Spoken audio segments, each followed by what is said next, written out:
a chariot driver, a royal messenger, and a close friend of the king. Now, Zao Fu was all of the above and more. He is recognized as the common ancestor of two of the greatest ruling houses during the Warring States period, and some of his descendants will go on to found a ruling dynasty thousands of years after his time. Now, there's actually very little historical records about the man himself, but the myths and the legends are definitely worth our time to look into. So today, we're going to tell the story about Zao Fu. Hello history lovers, and welcome to the show where we share the myths, legends and histories of the Chinese people, from the first creator to the last imperial dynasty. More than 6,000 years of stories, one video at a time.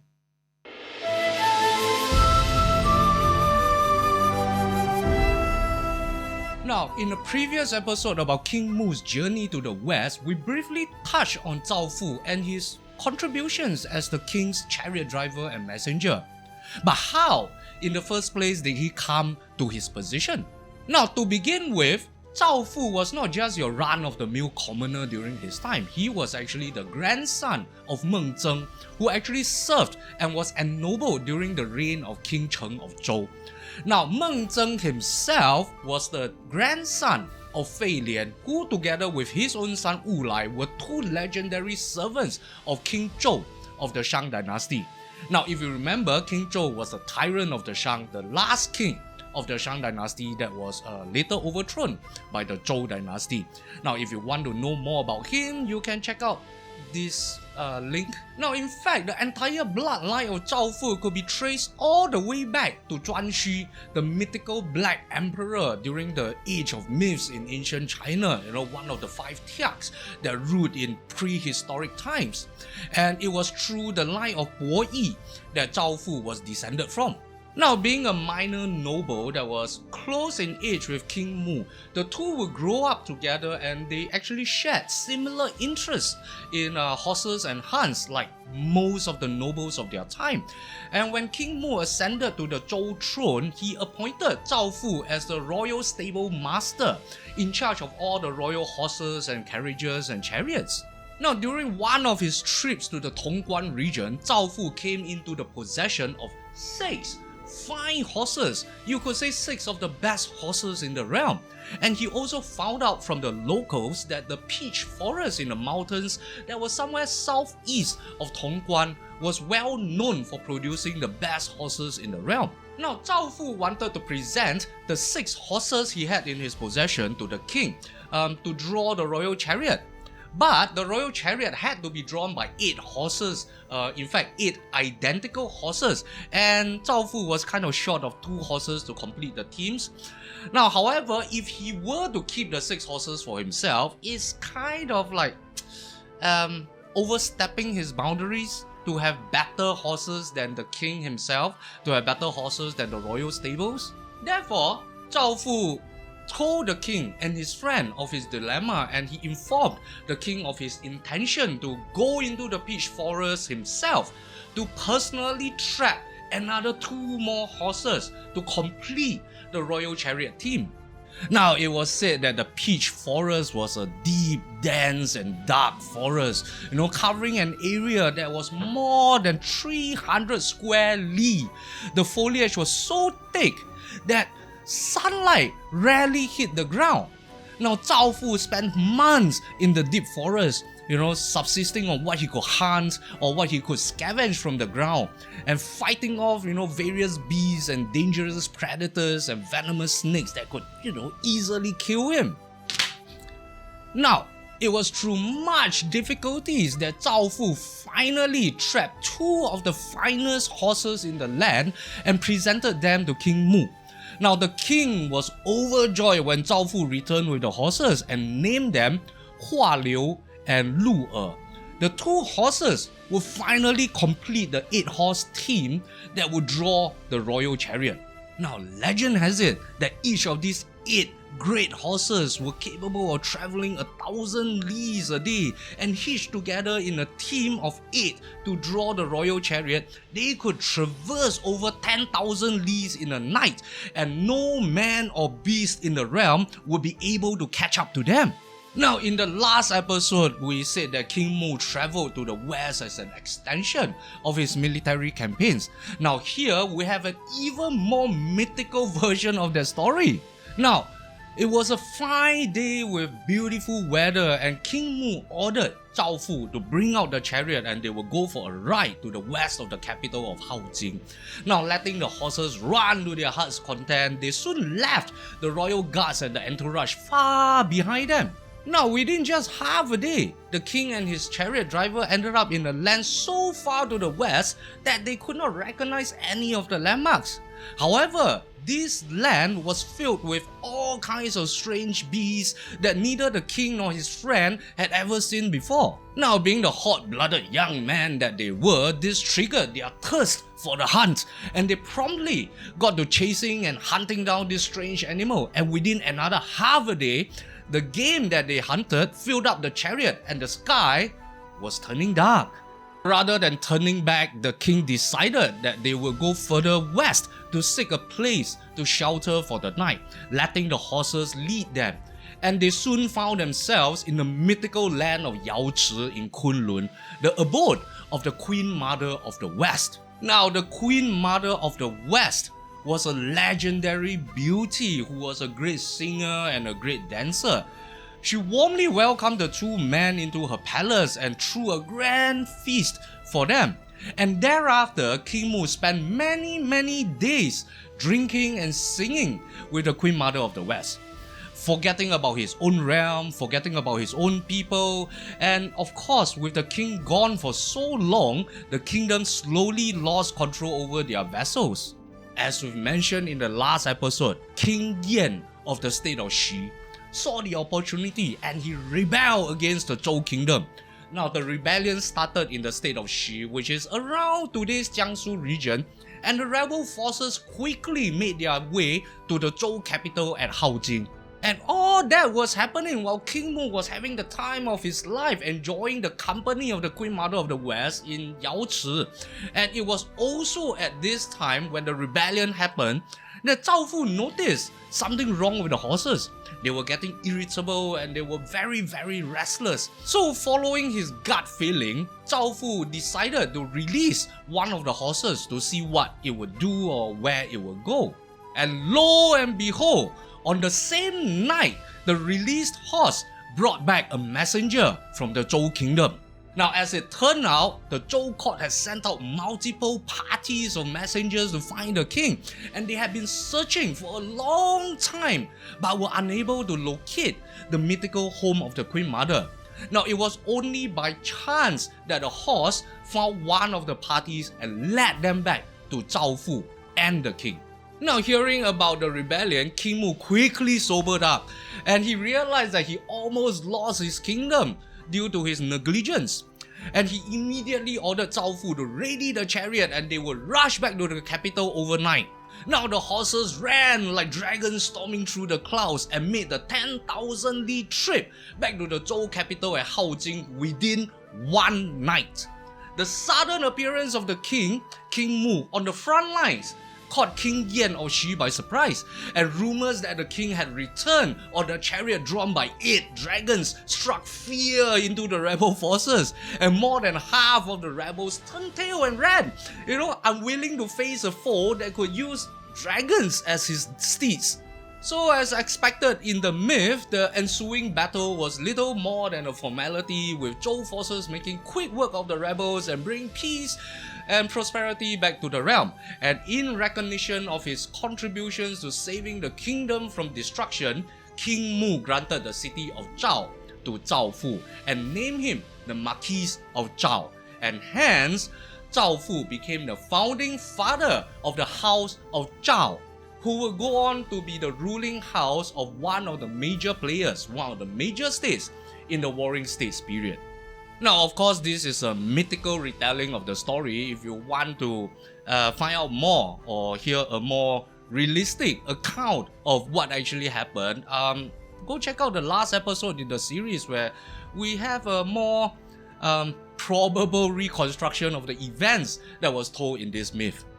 Now, Apart from these stories, there were also other myths. For example, the following one that tells of how Zao Fu got to become as good a chariot driver as he was. So did Zao Fu get his position as the royal stable master simply through his birth and his connection to the king? Now, according to a moral story told in 列子, Zao Fu did not get his position through nepotism. Well, at least not purely through nepotism. He actually did spend a significant amount of time training to be the best chariot driver in the realm. Now, it was said that Zao Fu actually trained under another legendary chariot driver named Tai Dou. Now, he was very respectful to his master and did everything that he was told, no matter how menial and how pointless anyone else would think those tasks are. However, apart from assigning him to menial tasks, Tai Dou did not teach Zao Fu anything for 3 years. Over the 3 years, Tai Dou observed that Zao Fu never showed any signs of resentment or even lose any of his enthusiasm to learn. If anything, Zao Fu actually grew even more respectful of his master and put even more efforts into completing the tasks that he was assigned. Finally satisfied with what he saw and what he observed, Tai Dou finally called his young apprentice aside one day and told him, "The saying goes that the master bow maker must first learn to weave bamboo dustpans, and a master smelter must first learn to make leather jackets. Now, if you are to learn the art of chariot driving, you must observe my posture when I walk briskly. Only when you master my way of brisk walking can you hope to hold 6 reins and control a 6-horse chariot." Now, upon hearing that, of course, Zao Fu was really happy because his master finally decided to, pass down his skills to him. And so Zao Fu respectfully agreed to do exactly as his master instructed. So Tai Dou then drove wooden stakes into the ground in a specific pattern at specific distances away from each other. Now, the tops of these wooden stakes were, pretty narrow, only wide enough to support 1 foot at a time. He then demonstrated to Zao Fu how to move across the top of these stakes, flying across the entire course easily with his feet barely touching the tops of the stakes. Then Zao Fu was left alone to practice what he saw. Now, being a myth or a moral story, of course, Zao Fu will be depicted as being extremely diligent and extremely clever. And so, as the story goes, Zao Fu took only 3 days to fully grasp the principle of how to move lightly across the wooden stakes. And after 3 days, when Tai Dou came back to check on Zao Fu's progress, he exclaimed, "Oh, what a fast learner! How agile those feet! Now even the experienced chariot drivers of the land are no better than what you have accomplished in 3 days." Now Tai Dou then went on to explain to Zao Fu that these exercises were actually meant to train his sensitivity and reaction to the feedback that he was receiving from his feet, rather than relying on his eyes that could be easily distracted. Now, he should use this same principle when controlling horses while driving chariots, while he was holding the reins. So the feedback when driving chariots would come from the brindle bit in the horse's mouth and travel up through the reins into the palms of the driver's hands. Now, if he was sensitive enough to the most minute of changes in the feedback he received through these reins and could react on instinct, on muscle memory to these changes, there was nowhere he could not guide a chariot through as long as the space could fit the hooves of the horses and the axle of the chariot. And according to 列子, the moral of this story is to illustrate that the key to mastering any skills is to first master the fundamentals and the basics, and the rest is just the refining of the said skill over time with experience. Now, as mentioned earlier, Zao Fu was the great-grandson of Fei Lian, who served King Zhou's court. Now, it's easy to understand what the grand historian meant by Wu Lai has immeasurable strength, but what did he mean by Fei Lian can travel immeasurable distances? Now, it is presumed that Fei Lian served as a royal messenger during King Zhou's reign. And as a royal messenger, one would assume that he would have to travel extremely far distances to deliver the king's messages in the shortest time possible. And based on what we know about King Zhou in the previous series, Fei Lian would have to be extremely good at his job to, basically keep his head. Much less be recorded in history with the nickname of the Flying Fei Lian. Now, based on roughly what we know about how things work during those times, it would be safe to presume that Fei Lian would be an extraordinary chariot driver in his own right as well. A messenger who had to travel far distances in relatively short time frames would have to be great at controlling horses and driving chariots through all kinds of terrains at terrifying speeds. And this was most probably a family tradition that was passed down through the generations, and it's also interesting to note that both the great houses that descended from Fei Lian would be known for their close relationship to horses and chariots. I mean, the house of Zao from the line of Ji Shen and Zao Fu were known as fantastic chariot drivers, and the state of Zhao that would be founded by Zao Fu's descendant would be well known for their tradition of light cavalry and horse archers. While the other house, the house of Ying, descended from the line of Wu Lai and Fei Zi, would become the royal horse breeders for the Zhou court. They would actually gain fame as horse breeders. And the state of Qin that was later founded by Fei Zi would be well known for their heavy cavalry.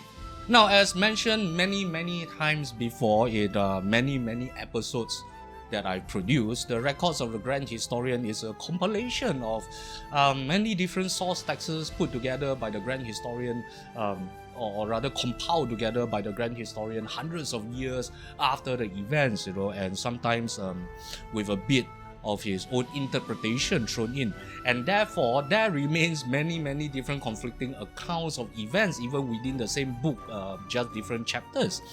And also, histories that was written in those days did not conform to the same academic standards of what we are used to today, and many of these accounts were written in a style that crossed the line between fact and myth. However, all the sources that we've dug up regarding Zao Fu would agree that Zao Fu was a renowned chariot driver that lived and served the Zhou court around 950 BCE and under the reign of King Mu of Zhou. And his contributions would earn him the city of Zhao and the title of Marquis. And his house would go on to play a major role during the Warring States era, and his distant descendants would one day found a ruling dynasty, or at least the founders of the Song dynasty would claim descent from Zao Fu some 2 millennia or 2,000 years later. Now, if you enjoyed the story, it would really help if you could leave a like, comment, and share this video around with everyone you know. And I guess that's it for today, and I will see you, yes, you beautiful people out there, in the next episode.